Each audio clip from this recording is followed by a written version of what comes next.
প্রথমেই রুশ বিপ্লব এবং রুশ বিপ্লবের স্বপ্নে যারা সাড়া দিয়েছেন সারা বিশ্বব্যাপী এবং সেই স্বপ্ন বাস্তবায়নের জন্য যারা নানাভাবে জীবন দিয়েছেন, আত্মত্যাগ করেছেন, সেই অযুত নিযুত জানা অজানা কমরেডদের প্রতি, আত্মত্যাগী শহীদদের প্রতি আমি গভীর শ্রদ্ধা এবং সমবেদনা জ্ঞাপন করছি।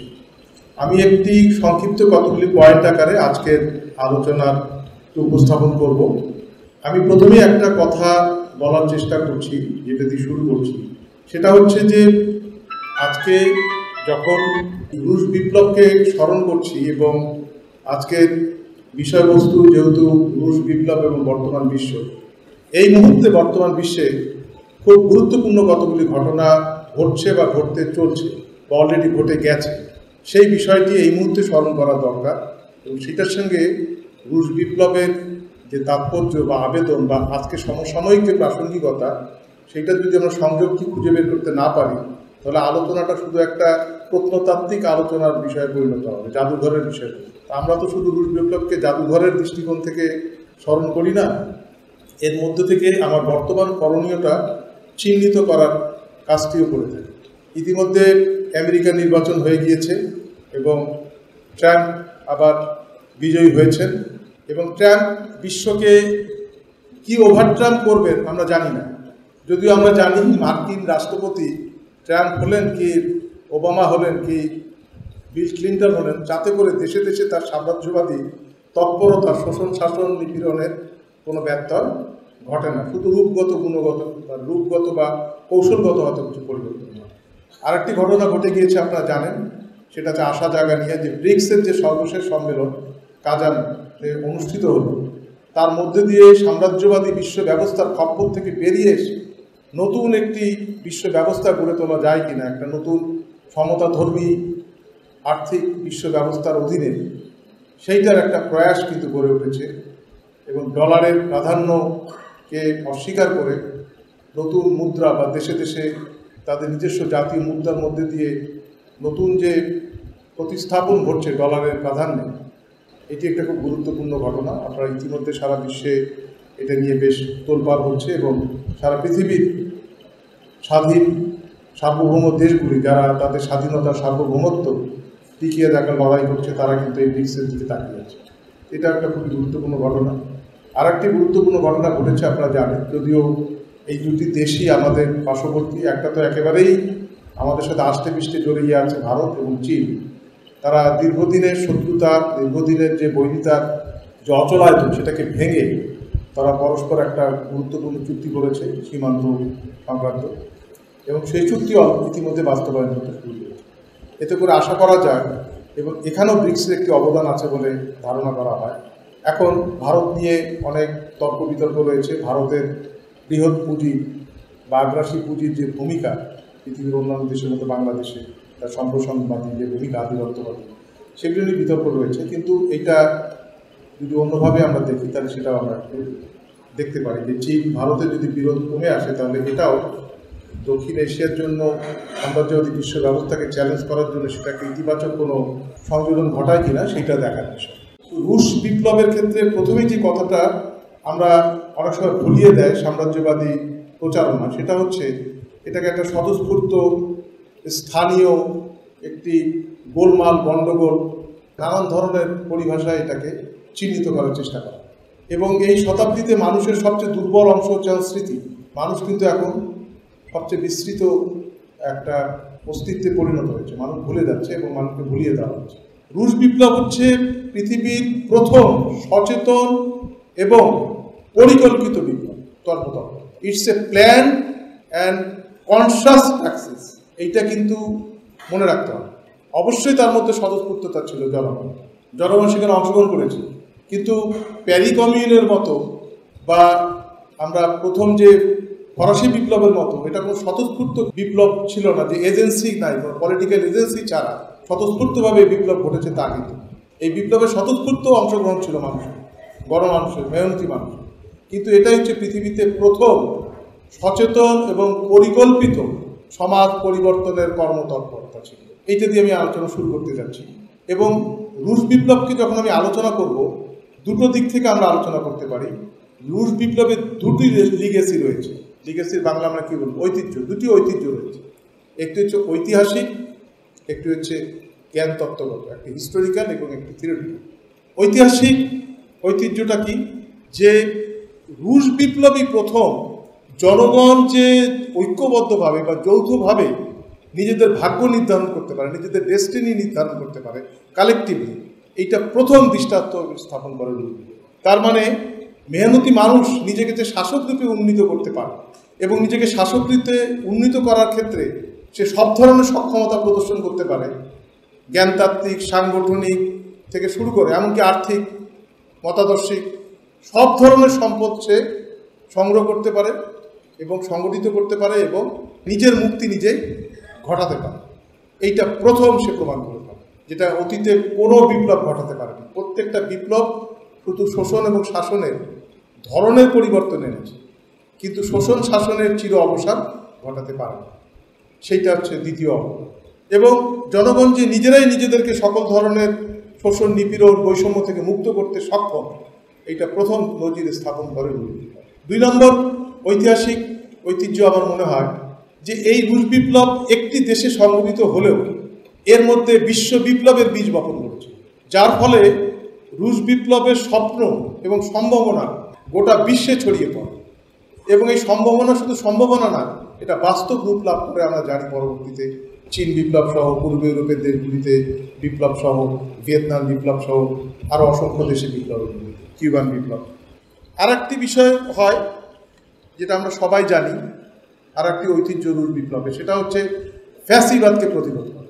যখন অন্যান্য পুঁজিবাদী দেশগুলি নানান ধরনের আপোষকামিতার প্রদর্শন করছিল ফ্যাসিবাদকে মোকাবেলা করার ক্ষেত্রে এবং সোভিয়েত ইউনিয়নকে বলির পাঠা হিসেবে ব্যবহার করার চেষ্টা করছিল, তখন এই দেশের প্রায় 3 কোটি মানুষের আত্মত্যাগের মধ্যে দিয়ে এবং অভূতপূর্ব লড়াইয়ের মধ্যে দিয়ে, যেটা নিয়ে তো অসংখ্য শিল্প, সাহিত্য, সিনেমা হয়েছে, সেটা কিন্তু গোটা মানব জাতিকে, গোটা বিশ্বকে ফ্যাসিবাদের কবল থেকে মুক্ত করে।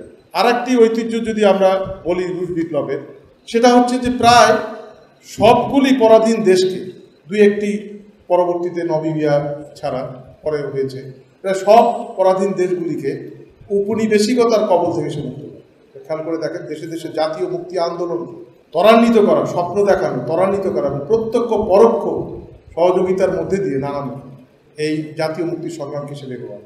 আর একটি কাজ করে রুশ বিপ্লব ঐতিহ্যগতভাবে, সেটা হচ্ছে যে সমস্ত পুঁজিবাদী রাষ্ট্রকে সে জনগণের প্রতি দায়বদ্ধ করতে বাধ্য করে এবং কল্যাণমুখী রাষ্ট্রের উদ্ভব ঘটেছে সোভিয়েত ইউনিয়নের এই সর্ববৃহৎ কল্যাণমুখী রাষ্ট্র স্থাপনের কারণে।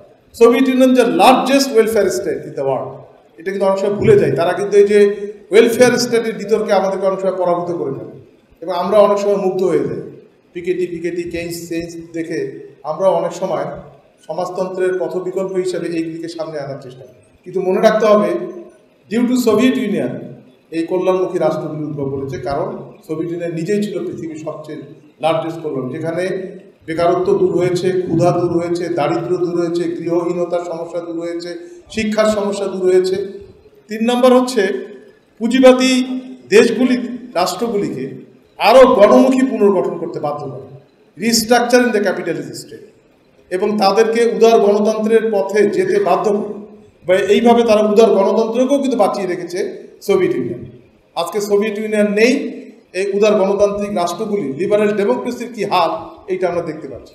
আর একটি জিনিস ঐতিহ্য আমরা বলতে পারি ঐতিহাসিক, সেটা হচ্ছে দেশে দেশে মানবাধিকারকে প্রতিষ্ঠিত করা, বিকশিত করার ক্ষেত্রে, সম্প্রসারিত করার ক্ষেত্রে, মানবাধিকারের নতুন নতুন দিগন্ত, তথ্য অধিকারও যে মানব অধিকার, এই সমস্ত মানবাধিকারকে প্রতিষ্ঠিত করা এবং বিকশিত করার ক্ষেত্রেও সে মূল্যবান অবদান রাখে। আপনারা জানেন সোভিয়েত ইউনিয়নের প্রভাবে এই সোভিয়েত ইউনিয়নই হচ্ছে প্রথম দেশ যে এক বিপ্লবের পরে 1 ডিগ্রি জারি করে সমস্ত সার্বজনীন ভোটাধিকার চালু করেছে এবং এর প্রভাবে পৃথিবীর যে দেশগুলিতে, পুঁজিবাদী দেশগুলিতে ভোটাধিকার ছিল না, তারাও এই চাপে পড়ে ধীরে ধীরে তারাও সার্বজনীন ভোটাধিকার প্রবর্তন করতে পারে।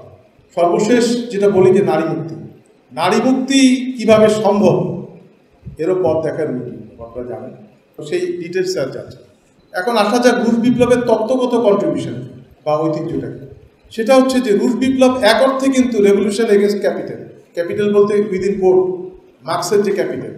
এবং মার্কস অ্যাঙ্গেলসের প্রথম দিকের যখন ক্যাপিটাল লেখেন তখন ধারণাটা ছিল যে উন্নত পুঁজিবাদী দেশগুলিতেই বিপ্লব হবে, যদিও মার্কস অ্যাঙ্গেলসের পরবর্তীকালে লেখায় অনুন্নত দেশগুলিতে বিপ্লবের ভরকেন্দ্র সরে যাওয়ার কথাও তারা ব্যক্ত করেছেন। কিন্তু তারপরেও একটা ধারণা করা হতো উন্নত পুঁজিবাদী দেশগুলিতে পুঁজির বিকাশ ঘটে যাওয়ার কারণে, শিল্প শ্রমিকের সংখ্যাধিক্য এবং সংগঠিত যে লড়াই সংগ্রামের কারণে এবং সেখানকার শক্তিশালী কমিউনিস্ট পার্টি গড়ে ওঠার কারণে উন্নত দেশগুলিতেই বিপ্লব হবে। কিন্তু এইটাই হচ্ছে প্রথম কন্ট্রিবিউশন, যে কিভাবে একটা অনুন্নত দেশে পুঁজিবাদের বিকাশের ক্ষেত্রে অনেক পশ্চাৎপদ একটি দেশে বিপ্লব সংঘটিত করে। লেনিন এই জায়গায় রুশ বিপ্লবের মধ্যে দিয়ে রুশ বিপ্লব একটা নতুন তাত্ত্বিক দিগন্ত কিন্তু প্রসারিত করে, যে সাম্রাজ্যবাদের দুর্বল গ্রন্থিতে আঘাত করে কীভাবে বিপ্লব সাধন করে। আর একটি কন্ট্রিবিউশন হচ্ছে যে মার্কসিস্ট ট্র্যাডিশনাল যে রাজনৈতিক তত্ত্বের মধ্যে কৃষকদের ভূমিকাটাকে অতটা গুরুত্ব দেওয়া হয়। মূলত জমি থেকে মুক্ত, সব ধরনের উৎপাদন মালিকানা থেকে বিযুক্ত, এক ধরনের পাখির মতো স্বাধীন মুক্ত শ্রমিক সংগঠিত প্রলেতারিয়াতরাই বিপ্লব করবে, এইটাই ছিল মূল চালিকা সূত্র হিসেবে দেখা হয়। সেখানে লেনিন একটা নতুন থিওরিজাইজেশন কিন্তু করেন, যে কৃষক শ্রমিকের, শ্রমিক কৃষকের যে মৈত্রী, ওয়ার্কার্স পিজেন্ট অ্যালায়েন্স, এবং পরবর্তীকালে মাও সেতুং এটাকে আরও সম্প্রসারিত করেন। ফলে রুশ বিপ্লব কিন্তু একটা নতুন তাত্ত্বিক দিগন্ত উন্মোচিত করে। এবং আরেকটি জিনিস করে, সেটা হচ্ছে পরিকল্পিত অর্থনীতি বা পঞ্চবার্ষিক পরিকল্পনা। আপনারা জানেন যে পৃথিবীর দেশে দেশে পরে এই যে পরিকল্পিত অর্থনীতি বা পঞ্চবার্ষিক, আমাদের দেশ সহ, ভারত সহ সমস্ত উপনিবেশ থেকে মুক্ত দেশগুলিতে কিন্তু পঞ্চবার্ষিক পরিকল্পনার যে প্রবর্তন আছে, সেটা সোভিয়েতেরই এই পরিকল্পিত অর্থনীতির প্রভাব। এগুলি হচ্ছে আমার মনে হয় যে রুশ বিপ্লবের ইতিহাসগত, ঐতিহাসিক এবং তত্ত্বগত ঐতিহ্যগত অবদান। কিন্তু এখন সমস্যা হচ্ছে বর্তমানে খালি কি, আমরা তো আমাদেরকে তো ফিরে আসতে হবে বর্তমানে আমরা যদি দেখি যে সোভিয়েত ইউনিয়ন সহ বিশ্ব সমাজতান্ত্রিক ব্যবস্থা, হয়তো কয়েকটি দেশের সমাজতন্ত্র এখনও টিকে আছে এবং তারা নানাভাবে সমাজতান্ত্রিক বিনির্মাণের পথে যাত্রা শুরু করছে, নানান চড়াই উতরাই, সেটা নিয়ে নানান তর্ক বিতর্ক থাকতে পারে। কিন্তু সমাজতান্ত্রিক যে বিশ্ব ব্যবস্থা ছিল সেইটার বিলোপের ফলে আমরা দেখতে পাচ্ছি এখন নানা দেশে উদার যে গণতান্ত্রিক ব্যবস্থা বা উদার লিবারেল ডেমোক্রেসি যেটাকে আমরা বলি, সেই উদার গণতান্ত্রিক ব্যবস্থা প্রায় অবসান ঘটে গেছে এবং দেশে দেশে নব্য ফ্যাসিবাদের উদ্ভব। সর্বশেষ ভারত, আমাদের বাংলাদেশ। যদিও এই ফ্যাসিবাদ আমরা আগে বলছি যে জর্জি ডিমিটভের সেই জাতীয় রাষ্ট্রভিত্তিক, জাতীয় পুঁজিভিত্তিক যে সাম্রাজ্যবাদী শক্তিরূপে যে ফ্যাসিবাদ, সেই ফ্যাসিবাদের সাথে এটা না। এটা হচ্ছে নয়া উদারনৈতিক লগ্নি পুঁজি নির্ভর যে ফ্যাসিবাদ, সে অবধারিতভাবে ফ্যাসিবাদের দিকে যাবে। এটার থেকে রেহাই পাওয়ার কোনো উপায় নেই।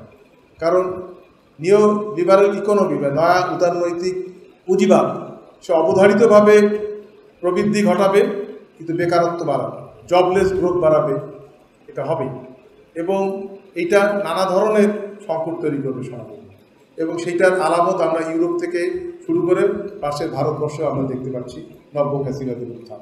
2 নম্বর হচ্ছে বাজার মৌলবাদের উত্থান। এখন দেখতে পাচ্ছি মৌলবাদ শুধু যে ধর্মীয় মৌলবাদ তা, যে সব কিছুর সমাধান পাওয়া যাবে বাজারের মধ্যে। বাজারই হচ্ছে সব কিছুর সমাধান। রাষ্ট্র কোনো ভূমিকা নেওয়ার দরকার নেই, রাষ্ট্র শুধু রেফারির মতো দাঁড়িয়ে থাকবে। রাষ্ট্র কোনো বাজারে কোনো হস্তক্ষেপ করবে না, কোনো কিছুই করবে না। রাষ্ট্র শুধু সামরিক এবং গুটিগত খাত নিয়ে ব্যস্ত থাকবে, কিন্তু সব কিছু পরিচালিত হবে বাজারের জন্য। এই যে বাজার মৌলবাদ আমরা দেশে দেশে উত্থান দেখতে পাচ্ছি এবং বাংলাদেশেও এর কোনো ব্যত্যয় আমরা দেখতে পাচ্ছি না। আপনার ডিম, আলু বাজারে গেলে বুঝতে পারবেন যে বাজার মৌলবাদ কি, রাষ্ট্রের সেখানে কোনো ভূমিকা নেই। 2 নম্বর আমরা দেখতে পাচ্ছি যে রিকলোনাইজেশন, ওই উপনিবেশবাদ, প্রত্যক্ষ সামরিক হস্তক্ষেপ ভিত্তিক, প্রত্যক্ষ শাসকের উপস্থিতি ভিত্তিক যে উপনিবেশ, যেটা ব্রিটিশ ছিল, ফ্রেঞ্চ কলোনি, পর্তুগিজ, এই যে এইটা হয়তো নেই, কিন্তু এখন হয়তো কামান দিয়ে তারা আমাদেরকে আক্রমণ করছে না, কিন্তু এখন তারা মতাদর্শ দিয়ে, আর্থিক প্রতিষ্ঠান দিয়ে আমাদেরকে শোষণ শাসন করছে। এটা কি বলা হচ্ছে রিকলোনাইজেশন। এবং এটা করছে বিভিন্ন আর্থিক প্রতিষ্ঠানের মাধ্যমে, ওয়ার্ল্ড ব্যাংক, IMF, WTO এবং নানান ধরনের আর্থিক চুক্তি এবং বিধানের মধ্যে। আর একটা বাস্তবতা হচ্ছে যে বিপ্লব করার ক্ষেত্রে আমাদের জন্য যেটা সবচেয়ে চ্যালেঞ্জ বা ঝুঁকির মুখে ঠেলে দিয়েছে, প্রতিবন্ধকতার মুখে, যেটা আমাদেরকে মোকাবেলা করতে হবে। যেটা ঠিক, মার্কস যখন ইশতেহার লেখেন তখন সারা বিশ্বে শ্রমিক শ্রেণী বিশ্ব জনসংখ্যার 1%ও ছিল না, মাত্র 1 মিলিয়নও কিন্তু শ্রমিক শ্রেণীর সংখ্যা ছিল না, কয়েক কোটি, মাত্র 2 কোটি বা এরকম ছিল শ্রমিক শ্রেণীর সংখ্যা মার্কস যখন ক্যাপিটাল লেখেন বা ইশতেহার লেখেন। আর আজকে মজুরি শ্রমিকের সংখ্যা সারা পৃথিবী জুড়ে মোট জনসংখ্যার অর্ধেকের চাইতে বেশি। কিন্তু এটা একদিক থেকে তো বিপ্লবী পরিস্থিতি তৈরি করার কথা, কিন্তু কেন তৈরি করছে না সেইটার কারণ হচ্ছে শ্রেণী সংগ্রামের সঙ্গে যুক্ত যে পরস্পর বৈরী দুই শ্রেণী, এই বুর্জোয়া বা পুঁজিপতি এবং প্রলেতারিয়েট বা শ্রমিক, এই দুই পক্ষেরই নানান ধরনের কাঠামোগত বা রূপগত পরিবর্তন ঘটে গিয়েছে। আজকের ইশতেহারের শ্রমিক শ্রেণী আর আজকে নেই। আজকে সেই শ্রমিক শ্রেণী আছে কিন্তু নতুন বিন্যাসে, নতুন রূপে, এবং পুঁজিপতিও আজকের সেই ফোর্ড বা কি বলে এইসবের ইয়েতে নাই। আজকে ফোর্ড বড়লোক না, আজকে বড়লোক হচ্ছে বিল গেটস। আজকে একজন উবারওয়ালা শোষিত হচ্ছে কোনো প্রত্যক্ষ মালিকের দ্বারা, মালিককে সে চেনেও না, একজন উবার নামে একটা সফটওয়্যারের মধ্যে দিয়ে শোষিত হচ্ছে, যে সে ওই শোষণ প্রক্রিয়াও বোঝে না এবং কে তাকে শোষণ করছে সেটা বলে। একটা ডিজিটাল প্ল্যাটফর্ম ভিত্তিক ইকোনমির মধ্যে দিয়ে গোটা পুঁজিবাদ আজকে চলে যাচ্ছে এবং এটা নিয়ে নানান তর্ক বিতর্ক আছে। কেউ বলছে এটাকে একটা ক্লাউড ইকোনমি, এইটা একটা মেঘে, এটা এই ইকোনমির পা ঠ্যাং দুনিয়াতে না, এই ইকোনমির পা হচ্ছে আকাশে, কারণ এটা এমন একটা ডিজিটাল প্ল্যাটফর্মের মধ্যে দিয়ে অপারেট করছে। নানান তর্ক বিতর্ক আছে এটা নিয়ে, সেই বিতর্কে আমরা যাচ্ছি না। শুধু বলছি যে পুঁজিবাদ এখন বৃহদায়তন যন্ত্রশিল্প নির্ভর ক্ষেত্রে বিনিয়োগ করছে না। এখন কিন্তু অ্যাসেম্বলি লাইন প্রোডাকশন হচ্ছে না, যে একটা কারখানার মধ্যেই সমস্ত মোটর গাড়ি সব কিছুই তৈরি হয়ে ফিনিশ গুড হয়ে বেরিয়ে আসবে, তা না। আজকের পুঁজিবাদ গাড়ির বডি তৈরি করছে ব্রাজিলে, টায়ার তৈরি করছে ইন্দোনেশিয়ায়, টিউব তৈরি করছে মালয়েশিয়ায়, হাইটেকটা রেখে দিচ্ছে ইয়েতে, অ্যাসেম্বলিং করছে ইন্ডিয়ায়। আজকে একটা আন্তর্জাতিক শ্রম বিভাগের মধ্যে দিয়ে আজকে গোটা বিশ্বব্যাপী একটা সিঙ্গেল পণ্য, একটা সামান্য জামার মধ্যে কত দেশের শ্রমিকের ঘাম রক্ত নিহিত হয়ে আছে, সেটা যখন আমরা জামাটা পরি তখন সেটা বুঝতে পারি। এই আন্তর্জাতিক শ্রম বিভাগের মধ্যে দিয়ে শ্রেণী সংগ্রামটাকেও আজকে তারা ডিসমেন্টেল বা আজকে অসংগঠিত বা এটার মধ্যে নানান প্রতিবন্ধকতা তৈরি করতে সক্ষম হয়েছে এবং বিশ্বব্যাপী শ্রমিক আন্দোলন দুর্বল হয়ে পড়েছে। ওখানে হয়তো কোথাও কোথাও বুদবুদের মতো শ্রমিক আন্দোলন গড়ে উঠছে, কিন্তু যেভাবে 60-এর দশকে এমনকি 70-এর দশকে আমরা দেখেছি শক্তিশালী শ্রমিক আন্দোলন, সেই ধরনের শ্রমিক আন্দোলন নেই। এটা একটা বড় কারণ হচ্ছে মার্কসের আমল থেকে আমরাও দেখেছি আমাদের 90 দশক পর্যন্ত শ্রমিক আন্দোলনগুলির ক্যান্টনমেন্ট ছিল রাষ্ট্রায়ত্ত খাতের শ্রমিকরা। সেই রাষ্ট্রায়ত্ত খাতগুলি আজকে এই নিও লিবারাল ইকোনমির কারণে সংকুচিত হয়ে যাওয়ার কারণে, ধ্বংস হয়ে যাওয়ার কারণে, এটাকে ধ্বংস করে ফেলার কারণে বা অ্যাগ্রেসিভ প্রাইভেটাইজেশনের কারণে, আগ্রাসী বিরাষ্ট্রীয়করণের কারণে এটি শেষ করে দেওয়া হয়েছে। ফলে শ্রমিকরা এখন ছড়িয়ে পড়েছে গ্রামে গঞ্জে, শহরে, বন্দরে, কলেকা, মানে ঠিক এক জায়গায় সংগঠিত অবস্থায় তাদেরকে আর পাওয়া যাচ্ছে। এইটা একটা খুব সমস্যা হচ্ছে এবং সংগঠিত খাতের শ্রমিকদের সংখ্যা নাটকীয় হ্রাস করছে। অন্যদিকে শ্রমিকদের মধ্যে গুণগত, জ্ঞানগত, প্রযুক্তিগত নানান তারতম্যের কারণে এদের মধ্যে সমসত্ত্বীয় যে হোমোজেনেসিটিটা ছিল সেটা অনেকটা নষ্ট হয়ে গেছে। ফলে একই স্বার্থের অধীনে পরস্পর সংগঠিত হয়ে লড়াই সংগ্রাম করার বাস্তবতাটা অনেকখানি অপসারিত হয়ে গেছে। এইটা একটা নতুন ধরনের চ্যালেঞ্জ আমাদের সামনে তৈরি করছে এবং আজকের যুগে সেই জন্যে নতুন যে বিপ্লবী শক্তি হয়ে উঠছে সেটা হচ্ছে অসংগঠিত খাতের শ্রমিকরা। কিন্তু অসংগঠিত খাতকে অ্যাড্রেস করা, এইটার জন্য নতুন তত্ত্বায়ন করানো, এটার জন্য নতুন সংগ্রামের ধরন ধারণ তৈরি করা, এই দিক থেকে আমার মনে হয় যে আমরা এখনও ঠিক সবল, মজবুত বা অতটা পরিপক্ক হয়ে উঠিনি। কারণ আমাদের মধ্যে এখনও ওই বায়াসনেসটা তৈরি হয়েছে সংগঠিত খাতের শ্রমিক শ্রেণী নির্ভর বিপ্লবের যে পরিকল্পনা। এইটা একটা আমার মনে হয় যে এই অসংগঠিত খাতে বিপুল যে সংখ্যাধিক্য এবং তারা কেউ শ্রমিয়া না। আমি একটা উদাহরণ দিচ্ছি, আমেরিকাতে যেখানে রাষ্ট্রায়ত্ত খাত অনেক কমে গেল, তারপরেও থাকলেও রাষ্ট্রায়ত্ত খাতে প্রায় 43% রাষ্ট্রায়ত্ত খাতের শ্রমিকরা হচ্ছে ট্রেড ইউনিয়নে সংগঠিত কোনো না কোনো। আর সেইখানে প্রাইভেট সেক্টরে শ্রমিকদের সংগঠিত হওয়ার হার মাত্র 7%। তাহলে আপনি বুঝতে পারছেন যে শ্রমিক শ্রেণীর সংগঠিত আন্দোলন কেন গড়ে উঠতে পারছে না। এইটার একটা কারণ আপনাকে বলছে যে তারা কোনো ট্রেড ইউনিয়নাইজেশন সংগঠিত হওয়া, নিজস্ব সংগঠন গড়ে তোলারই কিন্তু বাস্তবতা পুঁজিবাদ এমনভাবে প্রতিবন্ধকতা তৈরি করছে, সেটা আমাদেরকে মোকাবেলা করতে হবে। আর একটি ঘটনা ঘটেছে আন্তর্জাতিক শ্রম বিভাগের মধ্যে দিয়ে, যেটা হচ্ছে সস্তা শ্রমের কার্যক্রম তৈরি হয়েছে। উন্নত বিশ্বগুলিতে লাভজনক বিনিয়োগ ক্ষেত্রগুলি সংকুচিত হচ্ছে, তারা পুঁজি ধাবিত হচ্ছে আমাদের মতো দেশগুলিতে সস্তা শ্রমের কার্যক্রমের কারণে। এবং এইখানে গড়ে উঠছে এক্সপোর্ট ওরিয়েন্টেড ডেভেলপমেন্ট স্ট্র্যাটেজি, রপ্তানিমুখী উন্নয়ন কৌশল। এবং দেখবেন বাংলাদেশে কত ধরনের ইপিজেড গড়ে উঠছে, একেবারে সেই উত্তরা ইপিজেড, সেই নীলফামারী থেকে শুরু করে চিটাগাং থেকে ঢাকা থেকে। এবং এই ইপিজেডে এমন ধরনের শ্রম আইন, এমন ধরনের শ্রমিক তৈরি হচ্ছে যাদেরকে সংগঠিত করার ক্ষেত্রে রাষ্ট্র নানান ধরনের প্রতিবন্ধকতা তৈরি করছে। এবং আরেকটি কারণ হচ্ছে শ্রমের বাজারে আরেক ধরনের শ্রমিকের উদীয়মান শ্রমিকের আত্মপ্রকাশ ঘটেছে, যারা শ্রমের বাজারে নতুন, তারা হচ্ছে নারী। এটাকে বলে ফেমিনাইজেশন অফ লেবার, মানে শ্রমের নারীমুখীকরণ। কারণ কি? নারী শ্রম সস্তা, নির্ঝঞ্ঝাট, এবং এমন ক্ষেত্রে নারী শ্রমকে ব্যবহার করা হচ্ছে যেখানে নারীদের কতগুলি ঐতিহ্যগত দক্ষতা রয়েছে। যেমন বলা হয় যে নারীর ক্ষিপ্র নিপুণ আঙ্গুল অনেক বেশি মুনাফা নিশ্চিত করে, যার জন্যে গার্মেন্টস সেক্টরে পুঁজি, এখানে মালিকরা যতই চিল্লাচিল্লি করুক, আরও আগামী 50 বছরও যদি এই বাস্তবতা বিরাজ করে, গার্মেন্টস সেক্টর নির্ভর পুঁজি বাংলাদেশে আসবে।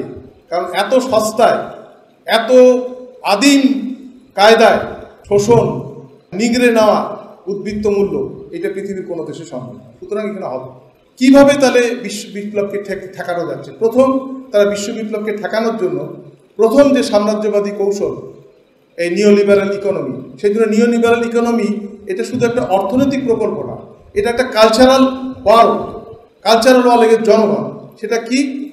এমন কতগুলি ধ্যান ধারণা ছড়িয়ে দেওয়া হচ্ছে নানান ধরনের কালচারাল ইন্ডাস্ট্রির মধ্যে দিয়ে, গণমাধ্যম বা কী বলো সংস্কৃতি কারখানার মধ্যে দিয়ে, এই গণমাধ্যম, ফেসবুক, সোশ্যাল মিডিয়ার, সিনেমা, নাটক, গান, নানান কিছুর মধ্যে দিয়ে বলে হচ্ছে যে পুঁজিবাদ খারাপ, সাম্রাজ্যবাদ খারাপ, আমরা স্বীকার করি, কিন্তু কী আর করবা, সমাজতন্ত্র তো পারলো না, আলটিমেটলি মানব জাতির ভবিষ্যৎ তো হচ্ছে উদারনৈতিক গণতন্ত্রই, সুতরাং এটাকে মেনে নাও। এই যে মেনে নেওয়ার যে সংস্কৃতি, মনে নেওয়ার যে সংস্কৃতি, এইটা হচ্ছে সবচেয়ে ভয়ঙ্কর আঘাত করছে আজকে এই নয়া উদারনৈতিকবাদ। বিভিন্নভাবে তারা এই মতাদর্শ মানুষের মধ্যে ধ্যান ধারণা ছড়িয়ে দিচ্ছে যে কোনো কিছু করার, দেয়ার ইজ নো অল্টারনেটিভ, এটা ছড়িয়ে দিচ্ছে যে কোনো উপায় নেই, এটাকেই মেনে নিতে হবে।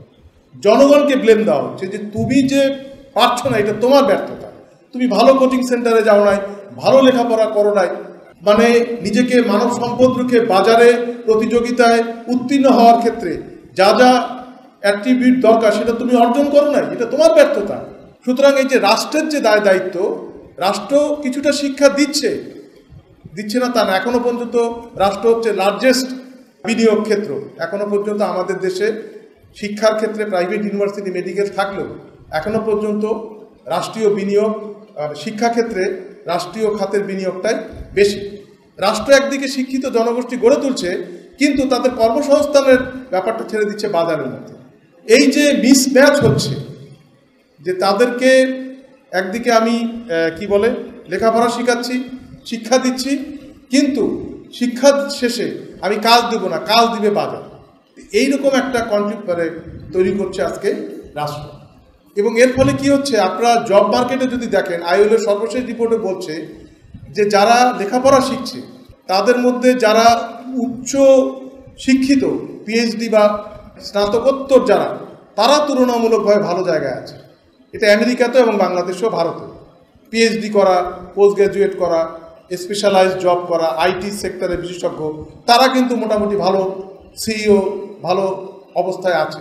আর কারা আছে একদম স্বল্প শিক্ষিত, অর্ধশিক্ষিত, বিলো ইন্টারমিডিয়েট, বিলো ম্যাট্রিক বা সর্বশেষ ইন্টারমিডিয়েট, এরা কিন্তু জব মার্কেটে মোটামুটি এমপ্লয়মেন্ট তাদের হচ্ছে, যদিও সেটা ডিসেন্ট, আইএলও অনুযায়ী ডিসেন্ট সেটা এমপ্লয়মেন্ট না, যেটাকে একটা বলে শোভন কাজ, যে তার একটা নিয়োগপত্র থাকবে, তার স্যালারি থাকবে, তার গ্র্যাচুইটি থাকবে, বোনাস থাকবে, তার মেডিকেল থাকবে এবং কাজ শেষে সে পেনশন পাবে।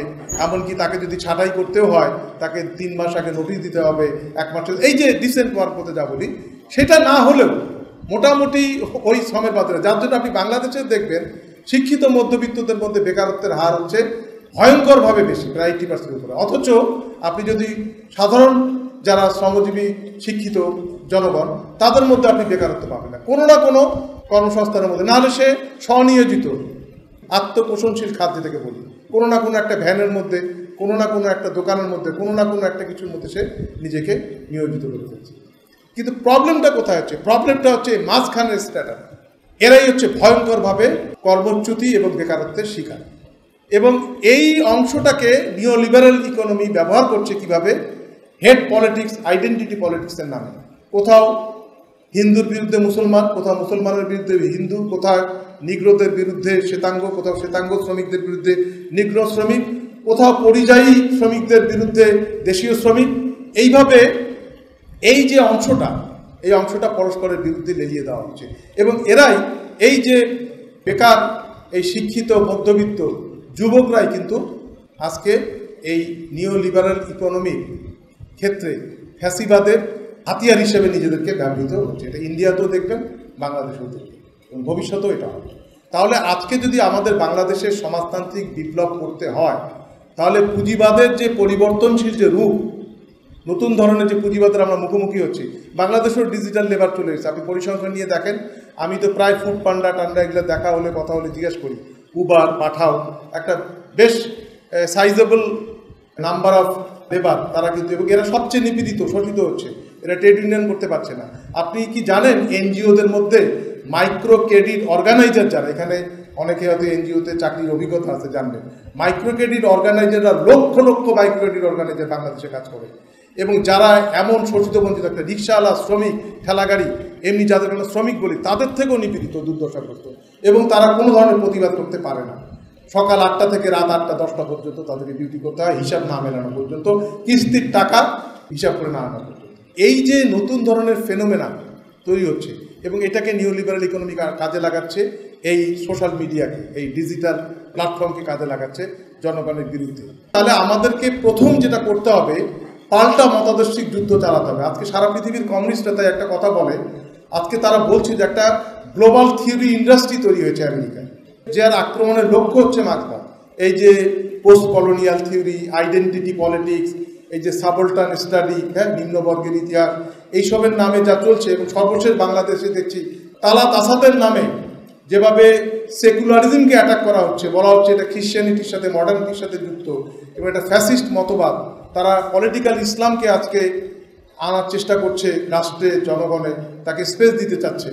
এগুলি কথা বলে আজকে কিন্তু একটা বিভ্রান্তি তৈরি করা হচ্ছে, এবং আজকে সারা পৃথিবী থেকে মধ্যবিত্তদের একটা বড় অংশ এই সমস্ত কালচারাল ইন্ডাস্ট্রিতে যুক্ত হচ্ছে, আমেরিকায় ইয়েতে বড় বড় বিশ্ববিদ্যালয়ে পিএইচডি করছে এবং এটার সাথে যুক্ত হচ্ছে। এদের আক্রমণের মূল বিষয় হচ্ছে মানব মুক্তিকামী যত মতাদর্শ তত্ত্ব আছে তাকে আক্রমণ করা। সুতরাং আজকে একটা গ্লোবাল ক্লাস স্ট্রাগলিং থিওরি এটা চলছে, এইটা আমাদেরকে চলতে হবে। কারণ আজকে এই যে বিশ্ব পরিস্থিতির একটা তত্ত্বায়ন দরকার। কারণ আমরা যতই বলি না কেন, তত্ত্বকে যতই অবজ্ঞা করি না কেন, দিন শেষে তত্ত্বই আপনাকে পথ দেখাবে। কারণ তত্ত্ব হচ্ছে প্র্যাকটিসেরই অংশ, আবার প্র্যাকটিসই তত্ত্বের অংশ। তত্ত্ব এবং প্র্যাকটিস ইনসেপারেবল, এটা অবিচ্ছেদ্য, এটা বিচ্ছিন্ন করা যায় না। সেই জন্য আমাদের মতাদর্শিক যুদ্ধটা চালাতে হবে। অবশ্যই সেটা ওই শুধু এখন বলা হয় যে রিটার্ন টু মার্কস, না, রিটার্ন টু মার্কস মানে মার্কসের আমলে ফিরে যাবে তা না, মার্কসকে সাথে নিয়ে সামনে এগিয়ে যাবে। যে নতুন বিশ্ব পরিস্থিতিতে মার্কসের সেই বিশ্ব দৃষ্টিভঙ্গি আমাদেরকে পথ দেখাতে পারবে বাংলাদেশে আমরা বিপ্লবটা কীভাবে সম্পাদন করতে পারব।